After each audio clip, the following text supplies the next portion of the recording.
What's going on, everybody? I'm going to give you another tutorial here today. We're going to be working with the Liteon drive for the Xbox 360, and we're going to be replacing the spindle motor. This is the motor that turns the disc and makes it spin around for the laser to read it. And so yeah, all we're really going to need is some Phillips head jewelry screwdrivers, and that'll be about it. So let's get started here. First, we're going to flip this over. We're going to take out these 4 screws.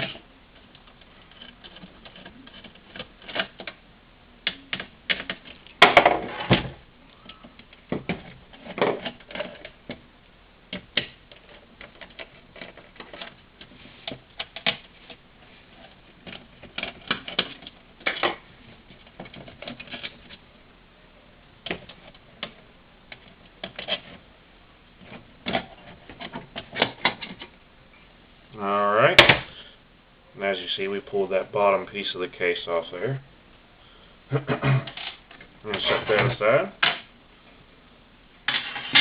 Next, we're going to simply slide this one off.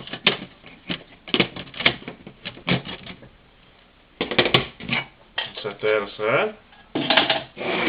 Okay, now as you see, this is the spindle motor.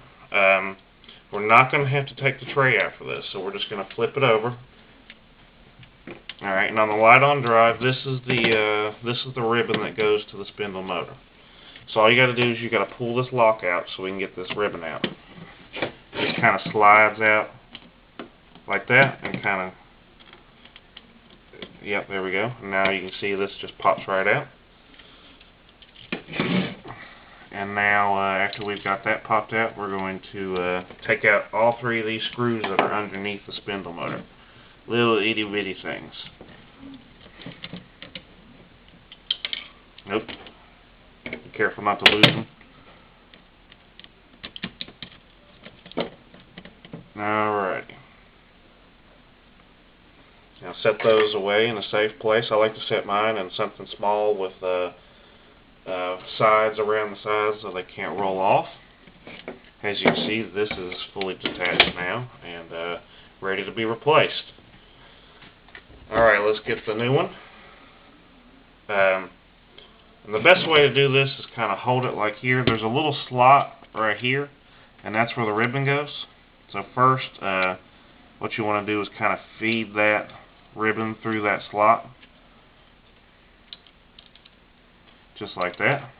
And then what we'll do is we'll use one hand to hold the motor on underneath, and then we'll take some screws and start attaching the screws back on.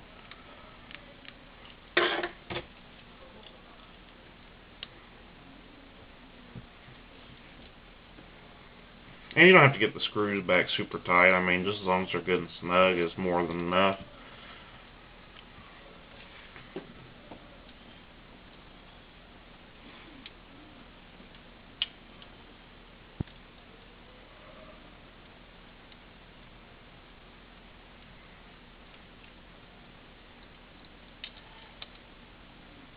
Alright. Now what we're going to do is we're going to attach this the spindle motor ribbon back in there. You just get it and slide it in, and then close that lock back on there, kind of like that. And that's pretty much it. Of course, you will want to put your outer case back on, but I think that's pretty self-explanatory. So I hope this short tutorial helped you out, and I hope you got to fix your Xbox and get some more life out of it. If you liked the video, make sure to like the video, and make sure to subscribe to my channel. I have a lot of repair tutorials and a lot of cool case modding stuff. So yeah, definitely make sure to check that stuff out. Till next time, guys.